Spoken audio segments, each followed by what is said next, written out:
I'm the only one left in the house after the big family gathering packed up and drove away years ago. Everyone I held close is gone. My wife went first, then the old crew from the shop, then even the fellows I used to trade stories and arguments with. Before each one slipped away, they all leaned in with that same question. What's your secret, Frank? And every time I gave the same straight answer, clean food. I meant it too.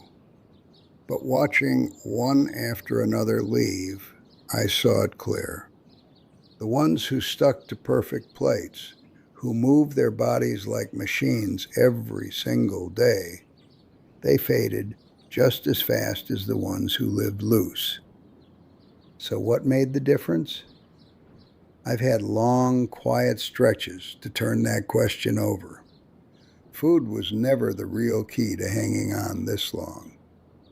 When I was younger, like you, I thought getting the meals right would fix the whole picture. After the losses piled up, though, I started seeing different. My name is Frank. I'm 98 years old. I spent 43 years fixing cars and trucks in my garage shop. Folks come around, reporters with their recorders, doctors with their questions, neighbors curious from word of mouth. They're all chasing the same thing, the list. What exactly do you eat, Frank? How many hours in bed? Any special routines or supplements? I give them the list. They write it down carefully. They head out feeling like they got the map. I'll share the list with you right now, too. But if I stop at that, you'll leave the same way they did, pleased, but having missed everything that matters. Not a single one ever pulled up a chair and asked the questions that really counted. Frank, what kept the fire going when the rooms emptied out? Frank, how do you face another morning at 98 and still feel the day is worth stepping into? I waited for those questions my whole life. They never came. Everyone wanted the breakfast details, the sleep numbers. If a solid night's rest by itself could add years, plenty of the people I knew would have outlasted the mountains. You might be wondering about that list this minute. Fair enough. A bowl of oatmeal most mornings, stirred with a touch of real honey. Fresh fish twice a week when it's available. Vegetables pulled right from the earth. Hearty bread, clean water, and my strong black coffee. No powders from cans, no vitamin jars lining the counter. And yes, I admit it freely, sometimes a piece of warm apple pie after the evening meal, or a cold beer when the night air bites. I never starved myself down, never turned a good meal into punishment. The people who made food their whole faith, counting every crumb and carrying guilt to the table, they mostly walked around heavy and unhappy. And unhappy people, in my long experience, don't last as long as they could. There was one doctor, I forget the exact stretch of years, it was way back, a confident young man who came into the shop regular. He told me flat out one afternoon, while I was under a hood, that my numbers and habits were going to cut me short before 65. I outlived him by a good margin. Found out when his family stopped by later. I didn't offer words, just finished the job and sent them on their way. Jot down the list if you like. It's real and it worked for me. But the next part is the one that actually holds weight, far beyond any food chart. Nutrition is only a small slice. Back in the days when I was still elbow deep in engines every week, I had this steady customer for a long stretch. Same old pickup truck rolling in month after month. I never forgot his name. Dr. Bennett, the nutrition specialist, author of books, speaker at events. He knew every detail about meals, what to include, what to ban, portions down to the ounce, times of day. While I worked, I'd catch him on calls in the waiting area, guiding his patients on what to drop from their plates. Learned more listening from my toolbox than in any schoolroom. One day I cleaned my hands and put it to him direct. Doctor, what's the true secret for a long, strong life?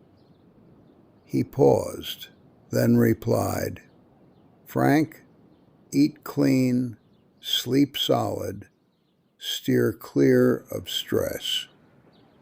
I followed with, and you? You doing all three? The shop fell quiet. He looked at me and said, clean eating, yes. Sleep, fine. But the stress, I never got a handle on that one. Dr. Bennett left in his 70s. I attended the gathering, offered my hand to his widow. I remember him often. Here was a man with all the knowledge, all the pages written, yet the one weight he named and still carried crushed him anyway. If any list could have kept him going forever, he would have been the proof. But no list could. The real answer sat somewhere else entirely. I came to that because of Clara. Clara and I shared 55 years of marriage. 55. I did the husband things that show on paper. I worked steady, came back every night, stayed true. But she repeated the same gentle words through the years. Frank, you're sitting here beside me, but your head is still out in that garage with the tools. Come home to me fully now. Those words became part of what carried me through to today. When I finally put the wrenches away for good, I drifted for months on end. No more calls for repairs, no schedules holding me. I'd wake, fix the coffee, drop into the chair, and just wait for anything to pull me. Month 1, the same. Month 2, the same. Clara would walk through, offer another cup. I'd nod. That became the full day. My life had turned into an old man simply marking time until the end. If nothing waits for you in the coming light, your body starts listening and gets ready to answer. Then, one morning, something stirred me toward the shed. I don't recall the reason. There lay an old scrap of pine against the bench, and I grabbed a knife.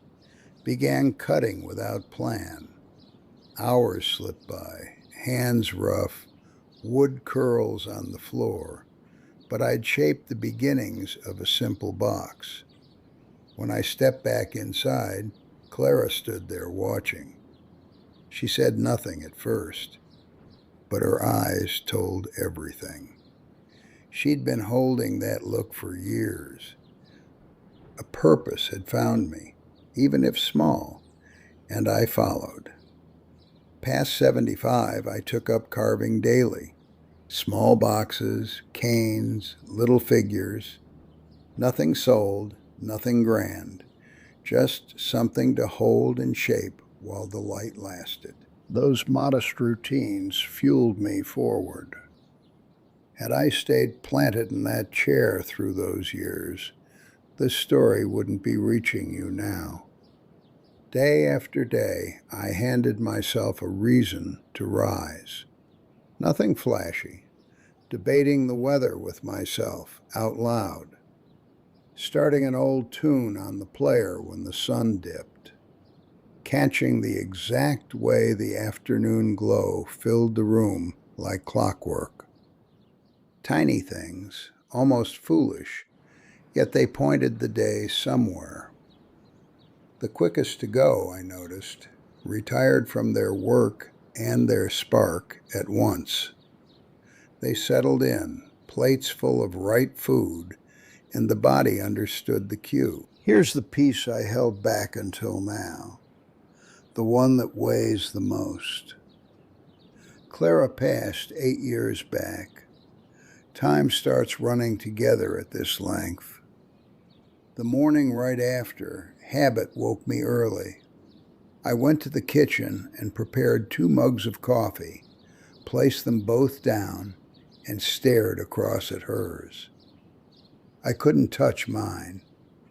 Didn't empty hers either. Just sat with the pair. Coffee turned cold. Light shifted across the walls. An hour, maybe longer, slid past. At some point it hit me. I was still drawing breath, still planted there, and the hours kept rolling on without me. So I rose, walked to the shed, took up the carving again, did my short loop around the property, returned, picked up the phone, and called my daughter Emily. We didn't dive deep, just shared ordinary words.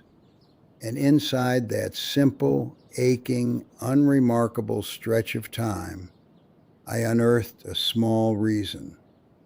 Not mighty, just sufficient to keep going. This is the single, genuine secret I own. Every single day, you must hunt for a reason. Some mornings it's small enough to cup in your palm. My daughter Emily, now 73, reached out one spring day saying she'd been thinking of stopping over. Her days were packed. She'd come once things calmed. I answered plain, "Emily, I'm 98 years old. Come see me while I can greet you, or come later when it's too late. The choice sits with you." She arrived that very weekend. We stayed on the porch talking through the afternoon and into evening. She unloaded burdens she'd carried 30 years. I spoke the words I'd waited too long to say. She visits every few weeks these days. Every few weeks. Keeping solid people around you isn't a bonus. It's part of the engine that keeps you running. I understand that fully now. And one final truth, because 98 leaves no room for pretending. Some of reaching here is sheer luck. My father saw 92. My mother went past 89. The body handed to me at birth had decent wiring. My name is Frank. I'm 98 years old.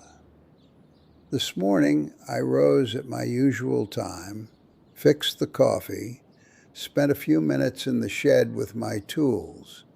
Grip isn't what it was, but the wood still listens. I set an old record playing, eased into this chair, looked over at the empty spot, and whispered, "Good morning," like always. Eat real food. Move your body a bit each day. Hold good people close. Find something, no matter how small, that makes opening your eyes feel right. But more than any of those, stop merely getting through your days like there's something to endure. A man can hit 98 and still have left the building early, and all the time he spent waiting to get somewhere else.